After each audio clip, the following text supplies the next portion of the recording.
In today's video, I'll show you on how you can import GitHub projects in Android Studio.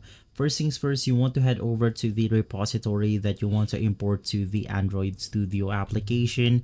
Click on the code button and click on the download zip option. It will automatically download into our computer, and basically from there you just want to extract it onto your folder right here. Head over to Android Studio. We then have three options. You want to select the second one, which is going to be open.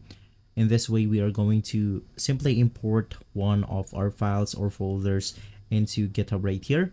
So it's going to be the multi-calculator Android master in my case. Select on the select folder, click on trust project, and from there you have successfully imported a repository or project GitHub in Android Studio. If this video has been helpful, leave a like, subscribe, and follow Guide to Everything for more videos like this. Thanks for watching.